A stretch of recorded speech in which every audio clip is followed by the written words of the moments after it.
feel the burn? Does the Central Valley feel the burn? My name is Katie Wagner-Verduzco, and I've been heading up Visalia for Bernie Sanders here. After working in hospitals and schools overseas, I'm working on a documentary with BuzzFeed about the Central Valley right now. I'm also offering a scholarship to Visalia pre-medical students in the area with my husband, Dr. Esteban Verduzco. He's a graduate of Yale and UC Davis. His family came to the U.S. from Mexico as braceros, and they faced discrimination and hard times like many Californians. Only 22% of Visalians have a bachelor's degree or higher because of the cost of school and the lack of four-year colleges in our area. We know firsthand how expensive school is. Student loans have prevented us from buying a home or starting a family. Senator Sanders' college affordability programs really hit home with us.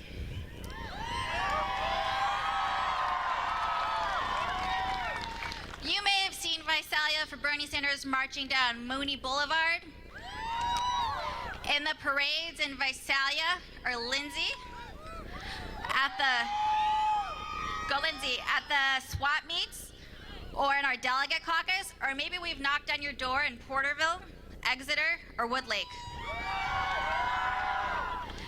This is a hard-working team over here. They're a selfless bunch who have dedicated every free minute to campaigning Senator Sanders because we understand the impact he will have on our lives and our future. One thing is clear to us: the support for Senator Sanders in Tulare County is alive and well.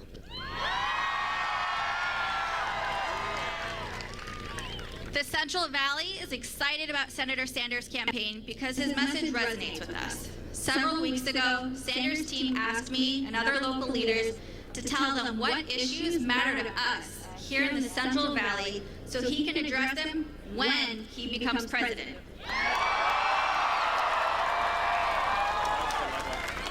The senator has been working harder than we can imagine, from coast to coast, visiting over 20 cities in the last 3 weeks alone, and he still took the time to ask what we need right here in Visalia.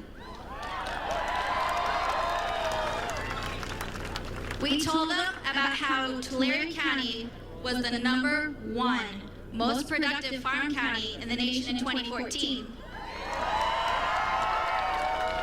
Bringing in roughly $8 billion annually,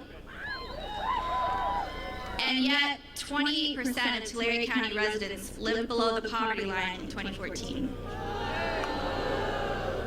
In 2015, 50% of Tulare County residents received some form of public assistance. We have large populations of immigrants who live in fear of deportation, preventing them from standing up to exploitation. We have a huge stray animal population here, and Senator Sanders is the only candidate who has an entire page of his website dedicated to the welfare, to animal welfare policies.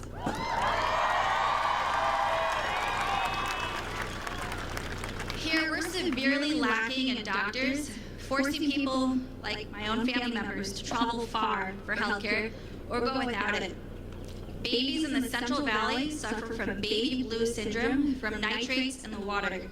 Superfund sites and pesticides like 1,2,3-TCP leak into the valley soil and water.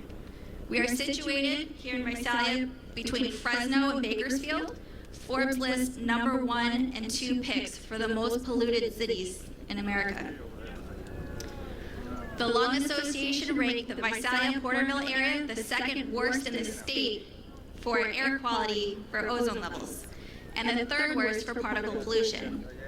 But despite all of this, all of these disadvantages, Tulare County has produced a strong, enduring, beautiful people, and we matter. Senator Sanders believes that, and he will fight harder for us than any other candidate. We need to ensure he wins the nomination because our well-being literally depends on it. And he can only do that if we actively participate. The best way you can help him is to get active. Canvass, That means knocking on doors. It's fun. You'll like it.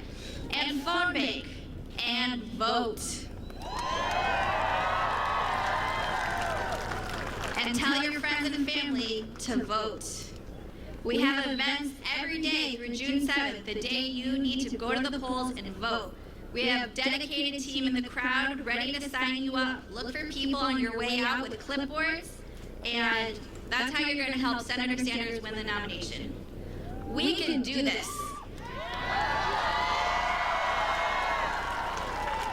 You guys, do you feel the burn?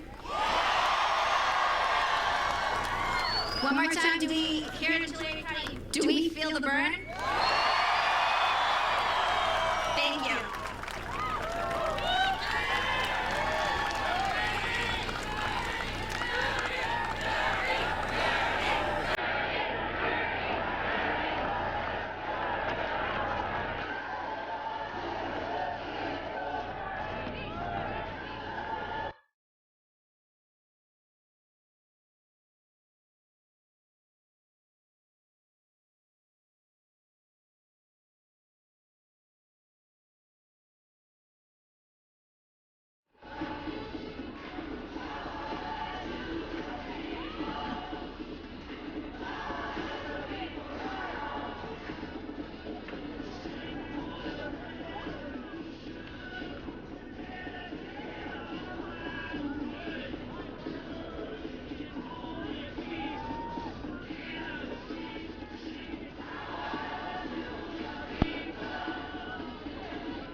Let me make it clear. Do we feel the burn?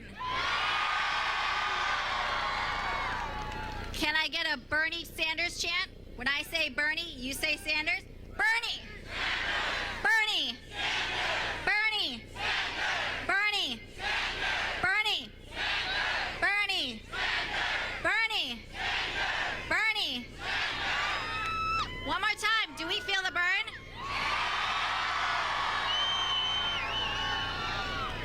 June 7th, who are we voting for? Who is that? Ladies and gentlemen,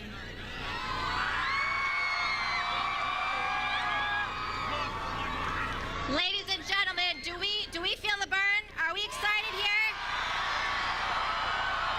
I want to make sure that they can hear us out in Woodlake. Are you excited? Can they hear us in Goshen? Can they hear us in Exeter? Do we feel the burn? Can they hear us in Ivanhoe? Can they hear us in Hanford? How about Fresno? Lemoore? Let's tell Lemoore, who are we voting for president? When I say Bernie, you say Sanders. Bernie. Bernie. Bernie. Bernie. Bernie. Bernie. Bernie.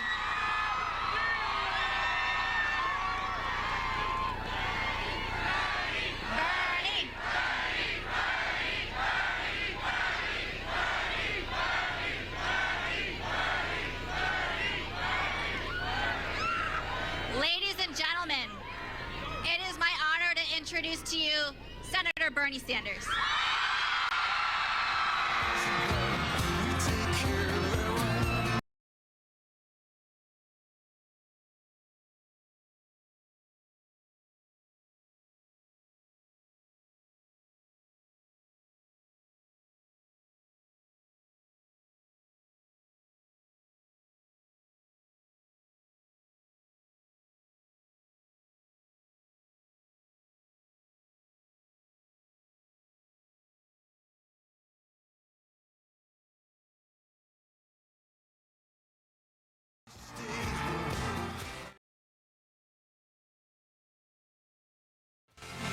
Thank you, Visalia!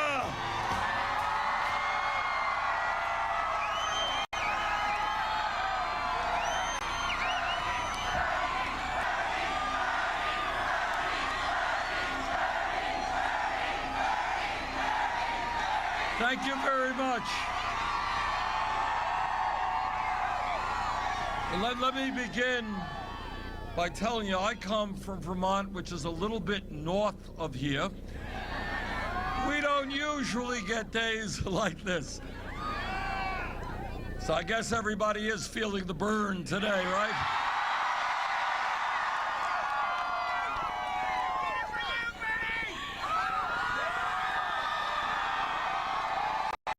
Thank you. And thank you all so much. What a wonderful turnout.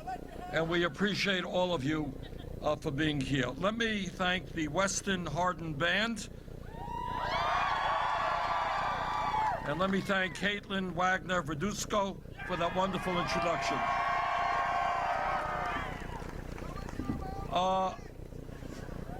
Let me begin by mentioning to you that just a few hours ago, I was in Delano, and I had the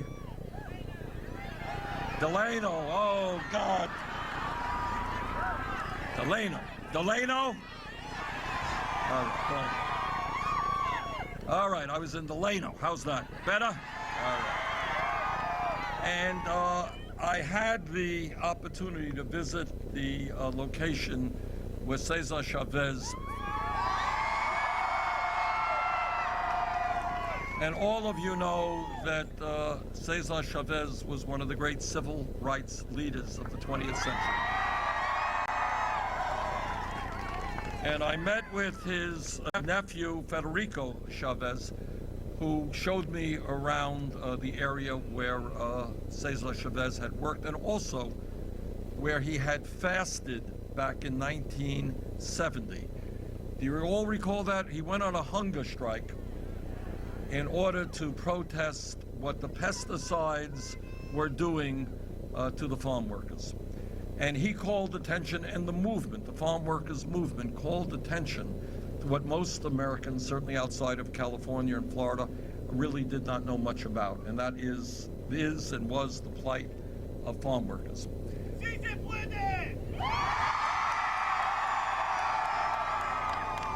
Well, the good news is that some progress has been made over the last 45, 46 years. The bad news is that conditions exist today for our farm workers, the people who feed us, that should not exist and have got to change.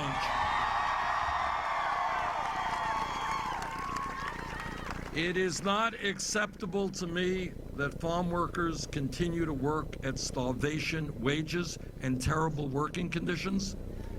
It is not acceptable to me that they continue to be exposed to pesticides and other toxins. And I'll tell you something that I did not know before I came here. I was in Flint, Michigan a couple of months ago, and as all of you know, the children in Flint, Michigan were poisoned by the lead in the water they drank. And in Flint, Michigan, people cannot turn on their taps and use the water in their homes. Now, I thought that was Flint, Michigan. I did not know that there are thousands of homes right around here. That is unbelievable. That people have got to go out and buy bottled water. Is that the case? I don't think there are many people in America who know that, and I hope the media will help educate the American people on this. You know, one assumes that if you're living in the United States of America, you could turn on your faucet and drink the water that comes out of the tap. And then my understanding is, to make a bad situation even worse, is that people have to pay a high monthly bill for poisoned water.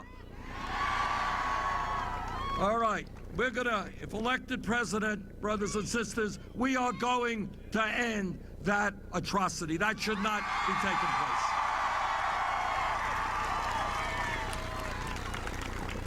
Farm workers are entitled to the same rights that every other worker in America enjoys.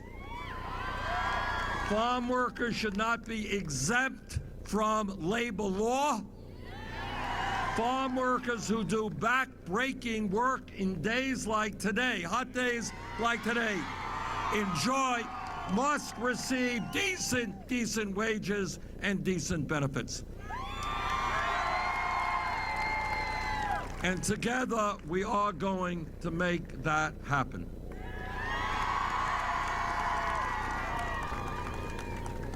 Not acceptable that corporations like Driscoll and other large corporations make billions in profit while working people are exploited. Our campaign is about changing that, and together we will change that.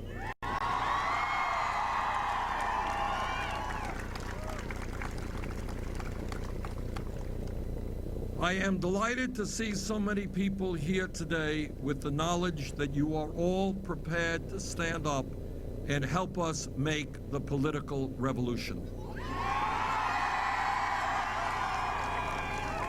And what the political revolution is about is the understanding that people in our country are sick and tired of a government in which working people's pain and voices are never heard, but a government which represents the 1%, not the 99%.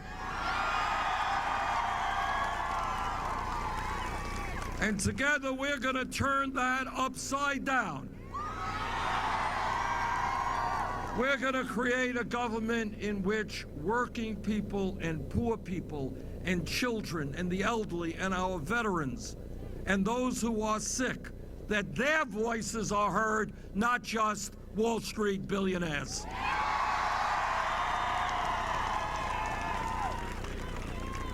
When we began this campaign a little over a year ago, the assumption was that this campaign was going to be a fringe campaign.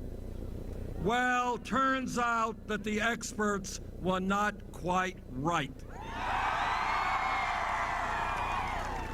Turns out that up until today, we have now won primaries and caucuses in 20 states throughout this country. And it turns out that if there is a large voter turnout on June 7th here in California, we're going to win the biggest primary in the process.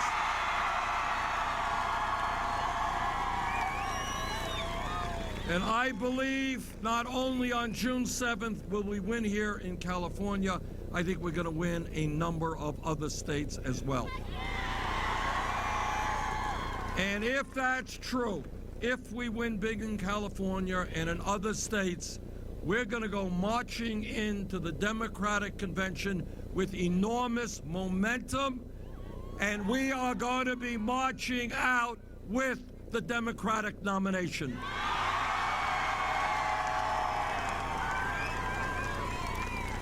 And let me be very clear in telling you that if we get the Democratic nomination, Donald Trump is toast.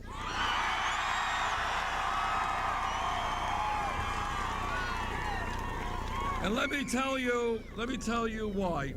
In every poll that has come out, every national poll and every statewide poll that has come out in the last couple of months, in almost all of those polls, we beat Trump. But we not only beat him, we beat him by double-digit margins. Last poll that came out here in California just a few days ago had us 17 points ahead of Donald Trump. And in virtually every poll that has come out, state and national, we defeat Trump or do better against Trump by wide margins than does Hillary Clinton.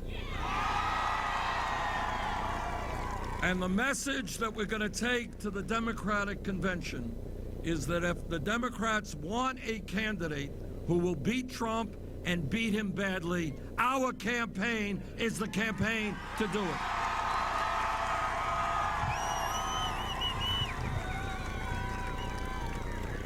But it is not just polls. Polls go up and down. What it is the kind of grassroots energy that we are seeing in this campaign from coast to coast. Here in California, over a period of a couple of weeks, we will bring out close to 250,000 people at rallies like this. And what I think that means is that here in the California primary, we are going to see, dare I use the word, a huge turnout.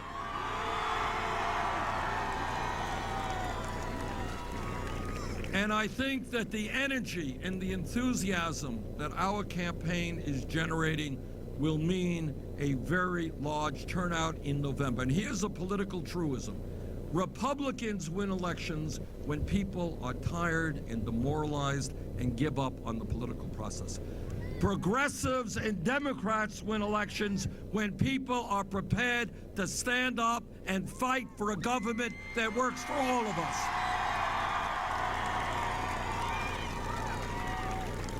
And nobody doubts which campaign is the campaign that has the energy and the enthusiasm. That is our campaign.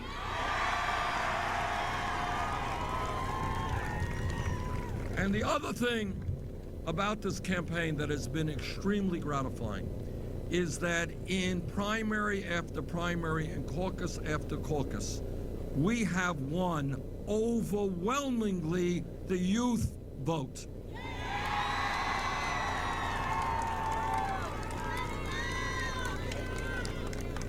Now, I know I don't want to offend the 20-year-olds here, but when they define youth, it is 45 years of age or younger. And let me tell you, those of you who are 20 now who think that 45 is old, you will change your mind when you become 45. In fact, you all know who Dick Van Dyke is? Dick is a great guy, and he introduced me a couple of days ago. He's 90 years of age. And when you're my age, you think 90 is pretty young man. In any case, the fact that we are winning the support of millions of young people, no matter what their age may be, tells me and tells the whole world that our vision, a vision of social justice, economic justice, racial justice, environmental justice, that vision is the vision of the future of America. Young people all over this country understand that they are the future. And what they are saying in a very loud voice is they damn well want to help shape that future that they will live under.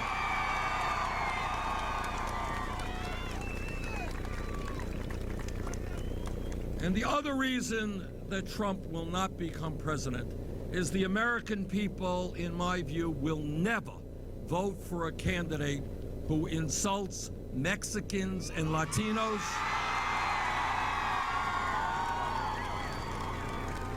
who insults Muslims,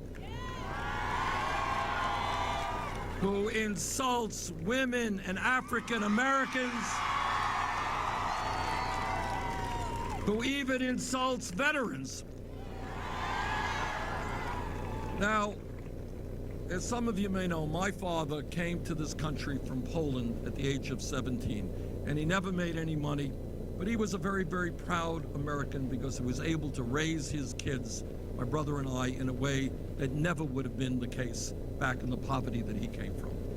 What he understood, and what every person here understands, and what I think all Americans understand, is that our uniqueness as a country, our strength as a country, is our diversity.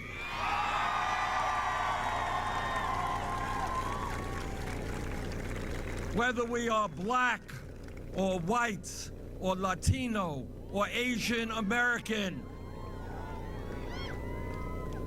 no matter where we come from, the fact that we have come to America to love this country, to make it a better country, is our strength.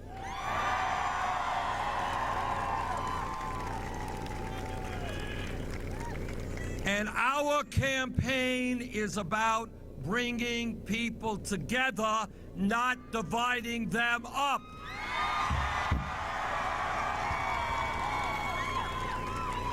And that is why we will win and why Trump will lose. And the other reason that Trump will lose is that, well, that too.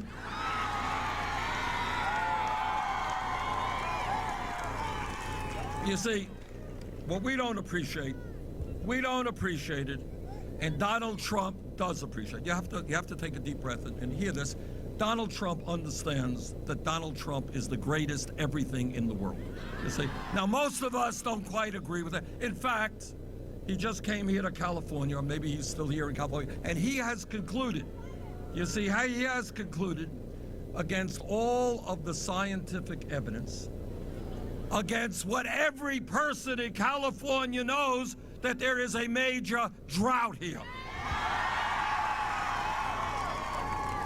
But you see, we don't fully appreciate the genius of Donald Trump, who knows more than all the people of California, that knows more than all the scientists, and he knows there is no drought. So, Not to mention, and I love this one, that Trump has concluded that climate change itself is a hoax. Now, again, he finds himself in disagreement with virtually the entire scientific community. But what really surprised me about Trump's statement is he said, climate change is a hoax perpetrated on us by the Chinese. Now, I would have thought that he believed that climate change was a hoax perpetrated on us by Mexicans or Muslims, but why the Chinese, I could not figure out. In any case, Trump is going to lose because the American people understand that what makes our country great is when we support each other. That when your family is in trouble, my family and our nation have got to be there for you. That when my family is in trouble, you and this nation have got to be there for us. And that the American people understand that supporting each other, loving each other, caring for each other will always trump selfishness.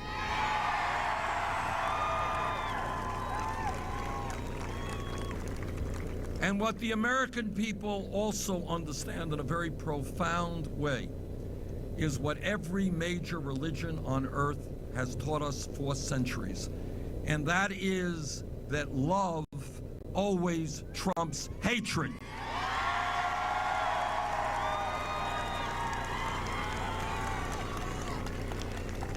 Now, this campaign is going to win here in California and win the nomination because we're doing something rather unusual in modern American politics. We're telling the truth. Now, the truth, whether it is in our personal lives or in our political life, is not always pleasant. You know, we all have problems. But it is best to confront our problems and not to sweep them under the rugs in our personal life or in our political life. And here is the truth. The truth today in America is that we have a corrupt campaign finance system which is undermining American democracy. That's the truth. The truth is that what American democracy is supposed to be is you have a vote, and you got a vote, and you have a vote.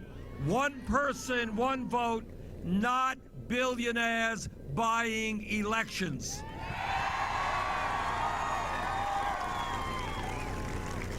Not billionaires and their super PACs spending billions to elect candidates who will represent the wealthy and the powerful. That is not democracy, that is oligarchy, and we will not accept it. And by the way, I want to tell you that I am extraordinarily proud to be the only candidate for president not to have a super PAC.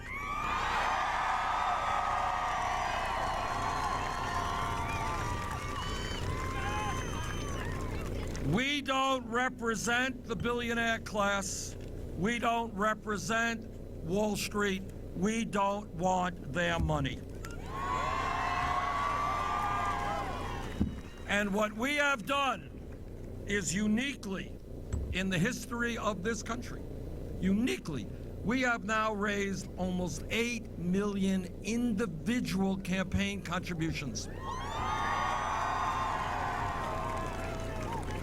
Almost 8 million from over 2 million people. Anybody here know what the average contribution is? $27. To paraphrase Abraham Lincoln at Gettysburg, this is a campaign of the people, by the people, and for the people.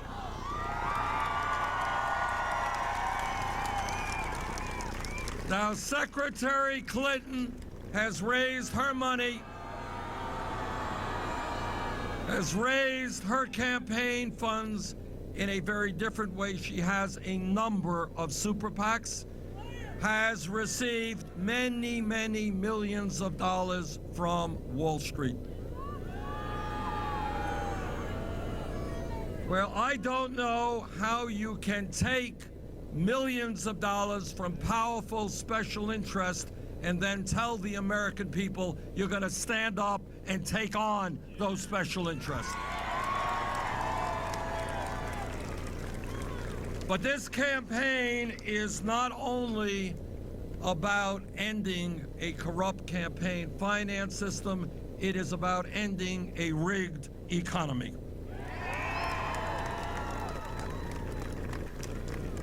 And what a rigged economy is about is that 22% of the people here in Tulare County have difficulty obtaining food, shelter, medical care, and transportation. What a rigged economy is about is that in the wealthiest country in the history of the world, more than 5,000 households here have lost running water altogether because of the drought. What a rigged economy is about is that while we have seen a proliferation of millionaires and billionaires, over a third of the population in Porterville lives below the federal poverty line. And what a rigged economy is about is when people in this area have to go to local churches in order to use portable showers and sinks. The poverty rate here, if you can believe it, in Tulare County is 25%. And this is occurring not because people are not working, they are working. But the wages that they are receiving are starvation wages.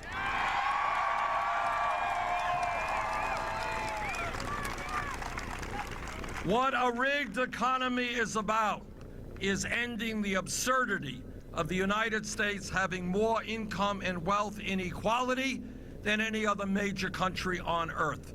It is about ending the vulgarity of the top 1/10 of 1%, not 1%, 1/10 of 1%, now owning almost as much wealth as the bottom 90%. It is about ending a system in which the 20 wealthiest people now own more wealth than the bottom half of America, 150 million people. It is about understanding that it is wrong that in America people have to work 2 or 3 jobs in order to bring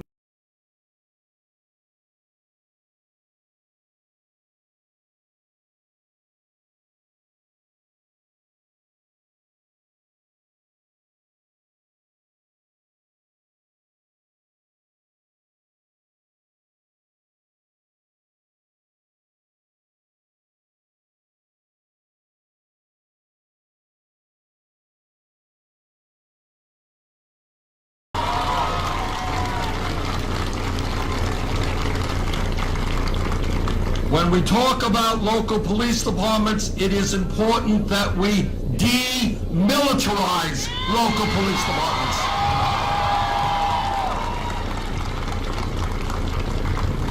Police departments should be part of the community, not seen as an oppressive, fearful source. We got to make them part of the community.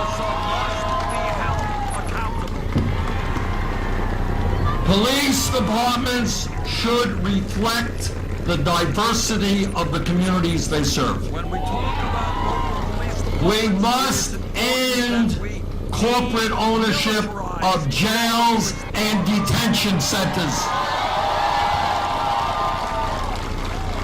We need to create a national culture in law enforcement which says that the use of lethal force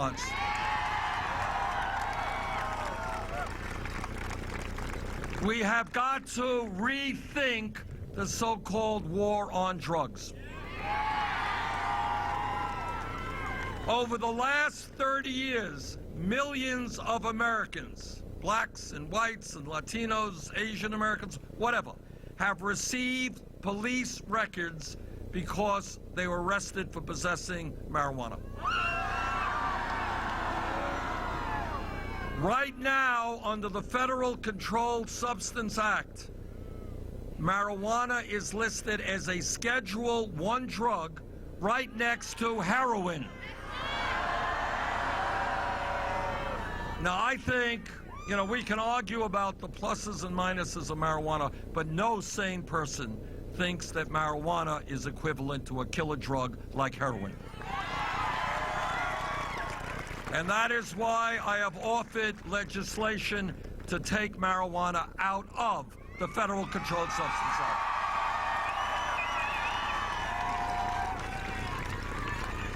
Possession of marijuana should not be a federal crime, but whether or not it is legal, as you know, is dependent upon the voters of the states. Not a federal decision, a state decision. 4 states and Washington, D.C. have voted to legalize marijuana. That item, as you know, will be on the ballot here in November. My own view is, from a criminal justice perspective, it makes sense to legalize marijuana.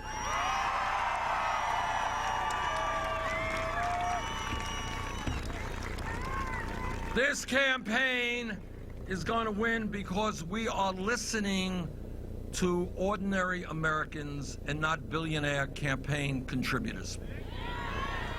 We are listening to workers who are telling me that they can't make it on $8, $9, or $10 an hour. And they're right. We need to raise the federal minimum wage, now at a $7.25 starvation level, to a living wage, $15 an hour.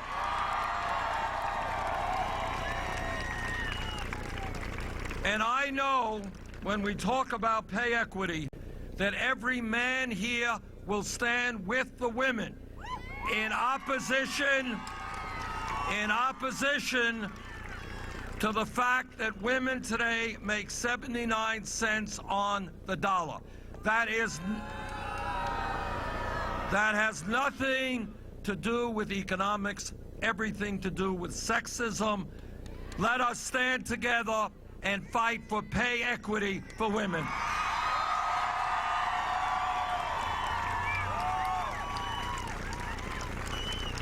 Real unemployment in America is not what you see in the papers, 5%. Real unemployment, when you include those who have given up looking for work and those who are working part-time when they want to work full-time, is close to 10%, and in many communities, unemployment is much higher than that. We need a massive federal job program to put our people back to work. We should be hiring teachers, not firing teachers.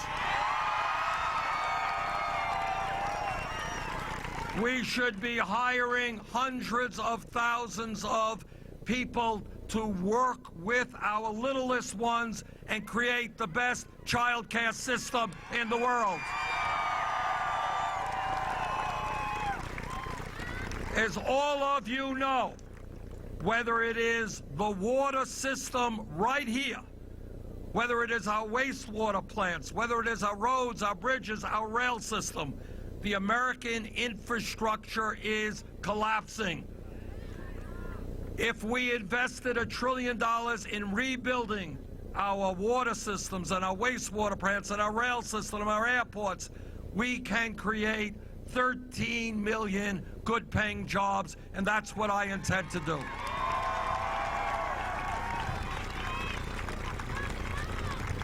And when we ask ourselves why the middle class continues to shrink and shrink and shrink, one of the reasons is a disastrous trade policy by which corporations shut down plants in America, have thrown millions of workers out on the street, and they run to China and other low-wage countries. Our message to corporate America is, if you want us to buy your products, then how about building those products here in America, not in China?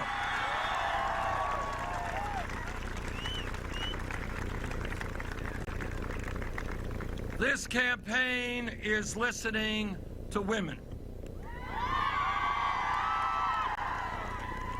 And what women are telling me is they are tired of listening to Republicans running around the country talking about family values.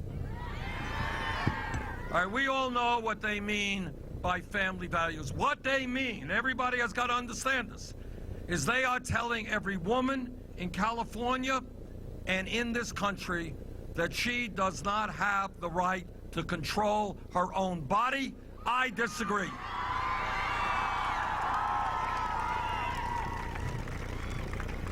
And what Republican family values are about are telling our gay brothers and sisters they do not have the right to be married. We disagree.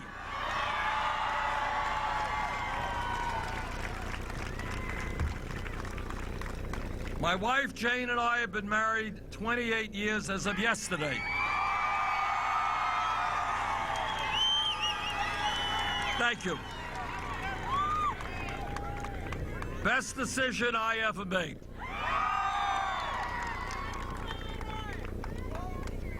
Now, what we believe in family values. Nobody I know believes more in family than my wife does. But our family values are not hate-filled Republican family values. Our family values are to end the international embarrassment of the United States being the only major country not to guarantee paid family and medical leave. Now, you know what that means? What that means is today in California, or in my state of Vermont, a woman is giving birth to a beautiful baby, a beautiful day, great day. But if that woman is working class, if that woman is low income, the odds are that she will have to separate herself from that beautiful baby and go back to work in 1 week or 2 weeks in order to bring in the income to protect her family. And that is why together we will do what every other country does and pass at least 3 months paid family and medical leave.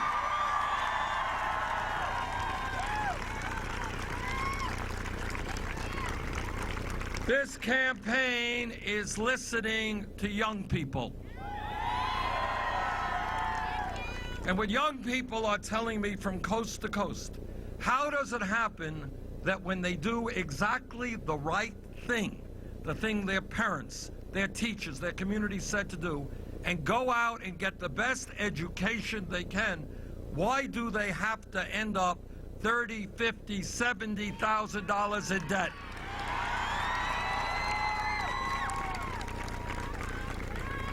This campaign is about thinking outside of the box, thinking outside of the options that the media often presents to us.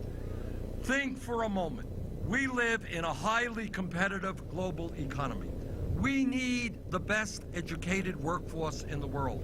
We should be encouraging everyone, not just young people, but technology changes the nature of jobs.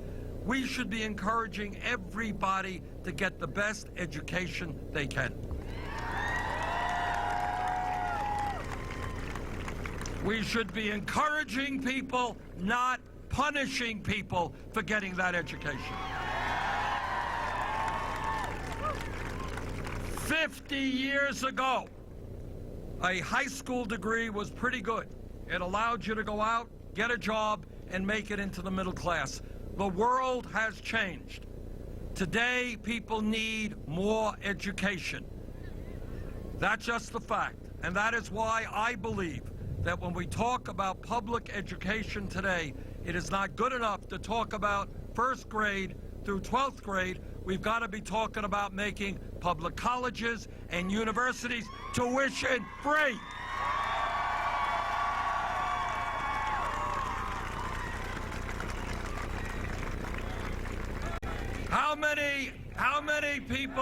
here, how many people here think that making public colleges and universities tuition-free is a radical idea?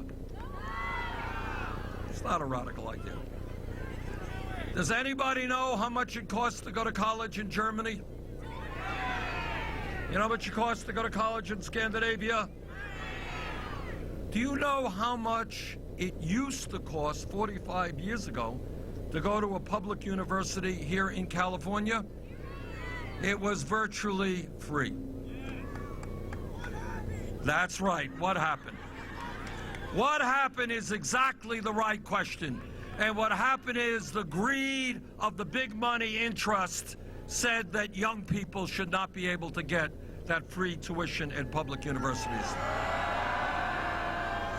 If we could provide free tuition at the great University of California 45 years ago, you know what? We can do it today.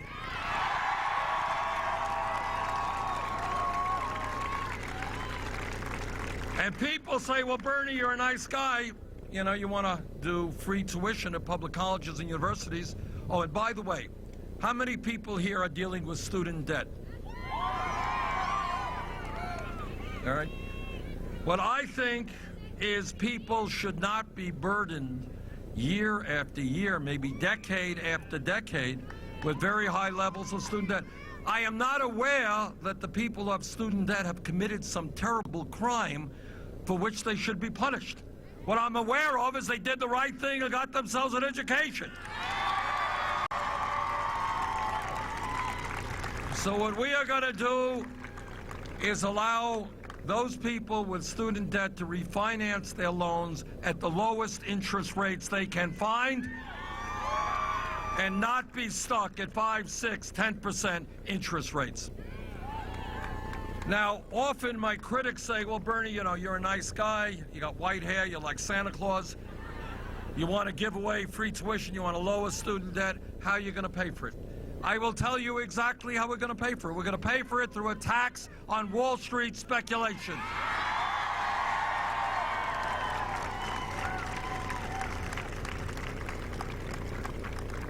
Wall Street's greed, recklessness, and illegal behavior, as you all know, drove this country into the worst economic downturn since the Great Depression. Congress, against my vote, bailed them out. Now it is Wall Street's time to help the working families of this country.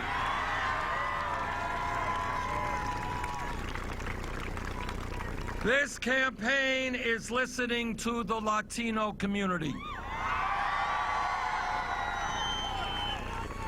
There are 11 million undocumented people in this country. It is time for comprehensive immigration reform and a path toward citizenship. It is time to end the ugliness of undocumented workers by the tens of thousands being exploited because they have no legal rights and no ability to stand up for themselves. It is time to end the current deportation policy. Our immigration policy should be to unite families, not divide families. And if the Congress does not do its job, I will use the executive powers of the White House to do everything that I can.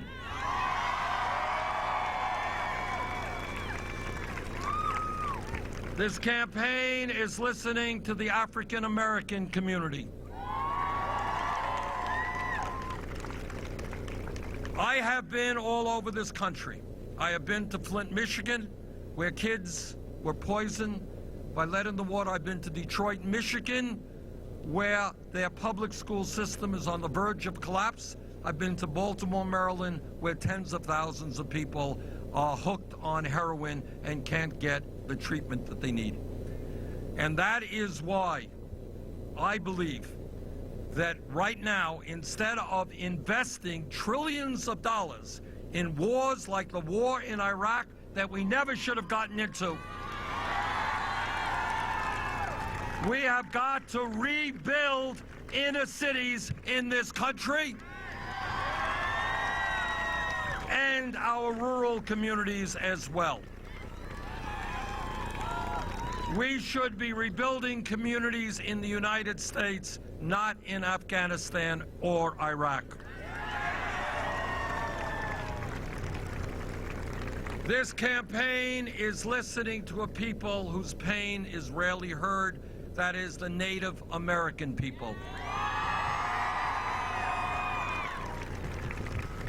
All of you know the Native American people were lied to, they were cheated. Treaties they negotiated were broken from before this country even became a country. And we owe the Native American people a debt of gratitude we can never fully repay.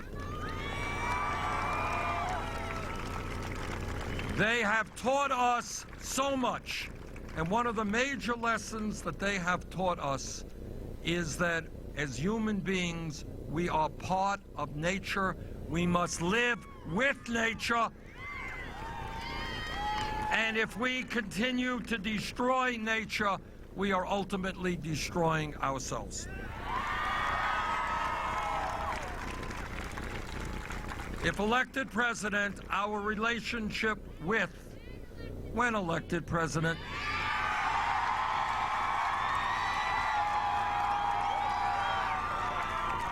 our relationship with the Native American people will change in a very fundamental way. I'm a member of the U.S. Senate Committee on the Environment, and despite Donald Trump's brilliant conclusions, what every scientist that I have talked to in this country and around the world concludes is that climate change is real, is caused by human activity, and is already, as you well know in California, causing devastating problems all over the world. Together, despite Mr. Trump and his Republican colleagues, we are going to take on the fossil fuel industry. We are going to tell them that their short-term profits are not more important than the future of this planet. And we are going to transform our energy system away from fossil fuel to energy efficiency and sustainable energy.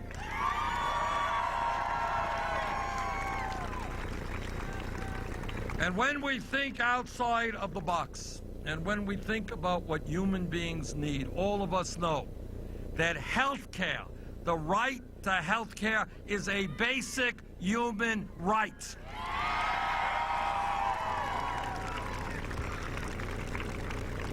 There is something wrong in this country when 29 million people have no health insurance. Anybody here without any health insurance? Raise your hand. Anybody here who has high deductibles and co-payments? All right. What you're seeing is this is a manifestation of a failed healthcare system. In my view, the United States of America has got to join every other major country and guarantee healthcare to all people as a right.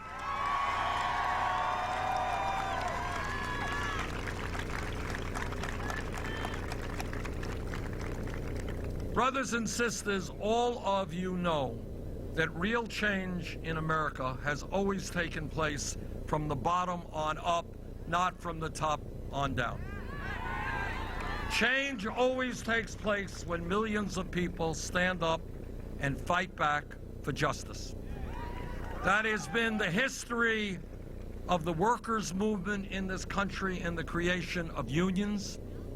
It has been the history of the civil rights movement, where millions came together to fight against racism. It is the history of the women's movement.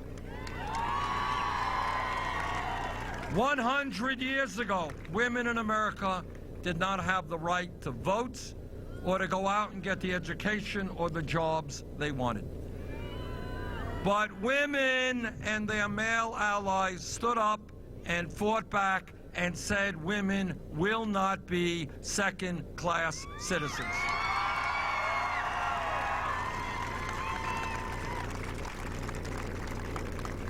It is the history of the gay movement in this country. The gay community and their straight allies had enormous courage in standing up to homophobia and all kinds of hatred and saying that in America, people should have the right to love each other regardless of their gender.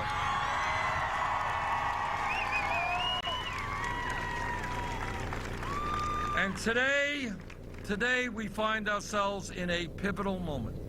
Where all over this country, people are looking around and they're saying, why do I have to work 3 jobs when almost all new income and wealth is going to the 1%? Why are we the only major country on earth not to guarantee health care or paid family and medical leave to all of our people? Why are young people leaving school $50,000 in debt? Why is our infrastructure collapsing? Why do we have a corrupt campaign finance system? Why do we have more people in jail than any other country? People are asking those questions, and people are concluding that we need a political revolution in this country.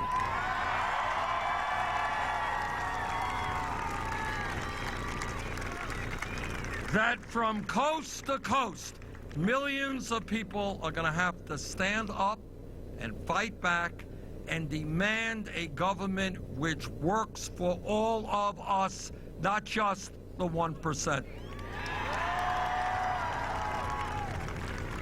On June 7th, there is going to be a very, very important primary here in California. If there is a large voter turnout, we will win, and we could win big.